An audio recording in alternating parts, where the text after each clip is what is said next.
Una característica que asemeja a los pobladores de Durango a finales del siglo XIX con los de finales del siglo XX es que ambos creyeron que en el progreso llegarían ciertos bienestares económicos a la región. Los primeros pensaron que con la llegada del ferrocarril y con el desarrollo de la industria podrían alcanzar el añorado sueño. Los otros creyeron que con la presencia del cine estadounidense a mediados del siglo XX, la región se vería beneficiada a convertirse en el lugar favorito para la filmación de películas del género western. Esto los llevó a creer que la industria cinematográfica había encontrado el lugar adecuado al punto de llamar Durango la tierra del cine. Sin embargo, como se verá más adelante, ambos grupos se equivocaron. Con la utilización de estos nuevos aparatos, la compañía ferrocarrileras comenzaron a promover sus recorridos turísticos. Tal es el caso de las aquellas que conectaban a México con Estados Unidos. Con este fin los estadounidenses James Wade como productor y Fred como camarógrafo, tal vez enviados por Edison, ya que en el registro aparecen las películas como parte de su colección. Recorrieron primero la vía del Ferrocarril Internacional México y después la del Centroamericano. Durante los meses de noviembre y diciembre de 1897, las películas que se conocen de estos cineastas fueron tomadas en Sabinas, Coahuila, Durango y la Ciudad de México. Para el estado de Durango se registran 6 películas filmadas durante esos meses, cada una con una duración aproximada de 40 segundos. La primera se titula Fiesta de Toros, la segunda Fiesta de Toros 2 y la tercera Fiesta de Toros 3. En ella los cineastas filmaron lo que consideraban un espectáculo curioso para el turista estadounidense que pudiera visitar México.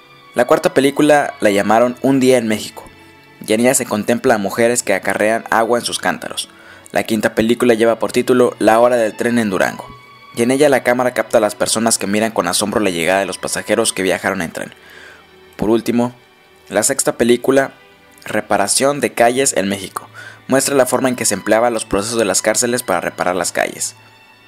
La primera temporada de cinematógrafo que se exhibió en Durango fue presentada en el Teatro Coliseo, actualmente Teatro Victoria, los días 17 al 28 de abril de 1898.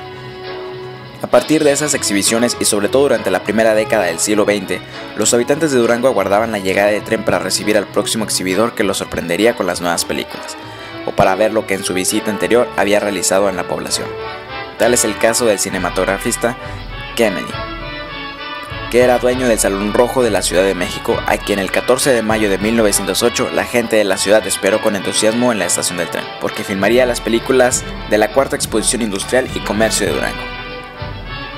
Será en otra ocasión cuando contemos con más detenimiento la actividad ferrocarrilera que se desarrolló en esta región durante la Revolución Mexicana, así como la gran cantidad de películas que los cineastas mexicanos de la época realizaron, entre las que destaca como antecedentes la que da en cuenta el viaje que realizó Porfirio Díaz a Ciudad Juárez, la cual fue filmada por los hermanos Alba, cuya parte número 11 se denomina Manifestaciones Populares del Señor General Díaz en la estación de Gómez Palacio, Durango.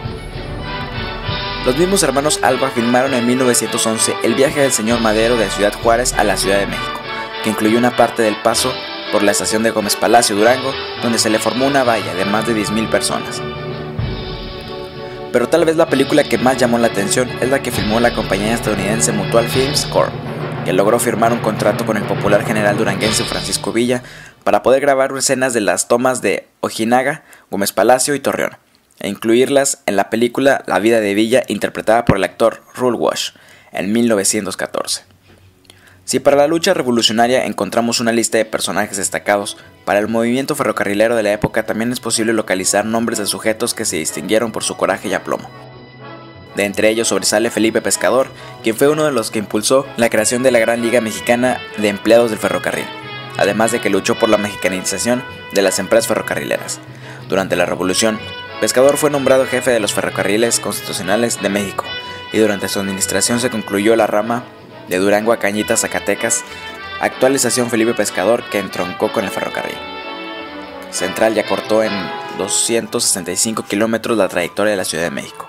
Durante la administración de Felipe Pescador, también se logró que la vía anteriormente proyectada por el Ferrocarril Internacional México, que recorrería Durango a Mazatlán, llegara hasta la nueva población del Salto Durango.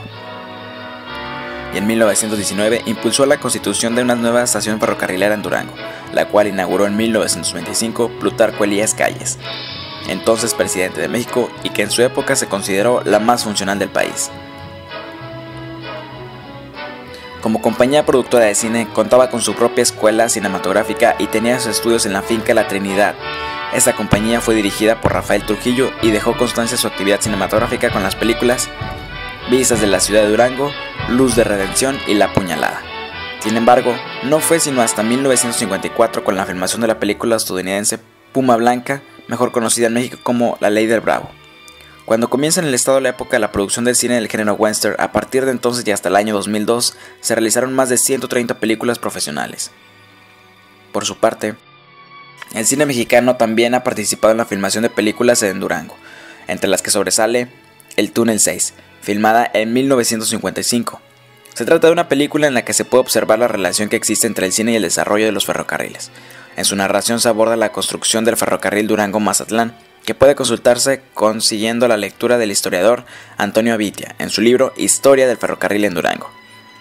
El texto de Avitia narra cómo en 1948 la compañía constructora del Águila reinició las obras del tendido de vías teniendo como principal obstáculo la creencia de que el proyecto era irrealizable dado lo intricado del terreno.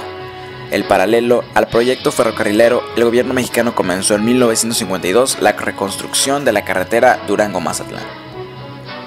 Un año antes de la filmación, para ser exactos en enero de 1954, la Secretaría de Comunicaciones y Obras Públicas, mediante la Dirección General de la Construcción del Ferrocarriles, informó que la construcción de la vía, cuya extensión para atender era de 224 kilómetros, se tenía un avance de 62.56 kilómetros en desmonte, roza y excavaciones de terracería, cuyo volumen llegaba a 2.430 metros cúbicos.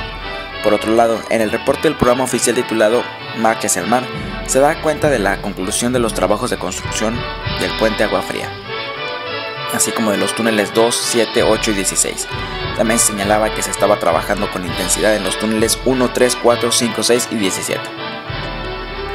Según esos reportajes, hacia finales de ese año se habían gastado 95 millones de pesos en la obra y se había contratado entre 900 y 1.350 trabajadores, así como al ingeniero Francisco Manuel Togno Purón, quien en viaje a caballo había efectuado la localización definitiva de la vía.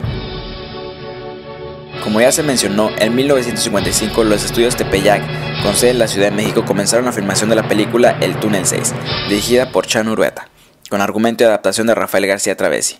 En el reparto se encontraban los actores Víctor Manuel Mendoza, Víctor Parra, Andrés Soler, Carmen Montejo y Walt Rubinsky. Esta producción la coordinó la Alianza Cinematográfica Alfonso Patiño Gómez y la Secretaría de Comunicaciones y Obras Públicas y tuvieron como locaciones la parte serrana de Durango. Esto es Mexiquillo, La Ciudad, Paso Real y El Túnel 6. La película trata de un grupo de trabajadores que laboraban al mando de un ingeniero de la SECOP en las obras para abrir un túnel del trazo ferrocarrilero que uniría la parte de la sierra del interior con la parte de la sierra que da al mar, o sea, el ferrocarril Durango-Mazatlán. Al comienzo de la película, uno de los trabajadores indica a otro que se han robado media tonelada de dinamita y poco después escucha una explosión producto de la cual varios trabajadores mueren y otros quedan atrapados en el túnel. El filme narra la drama de los trabajadores que uno a uno morirían hasta que finalmente queda el más joven, quien logra sobrevivir debido a que bebió la sangre de uno de sus compañeros. Una vez que este joven es rescatado con vida y la película termina, la película se estrenó en Durango en 1956 y un año después la obra del ferrocarril se suspendió de manera definitiva. La realidad es que en ese túnel, que tiene una longitud de 1600 metros, nunca ocurrió ningún accidente. Sin embargo, en opinión de la mayoría de los duranguenses, ese accidente, aunque ficticio, fue la causa de la suspensión de la obra. Resultaría paradójico que nuestra tierra de cine hubiera sido el responsable de terminar con el sueño de tener una salida al mar, vía el ferrocarril.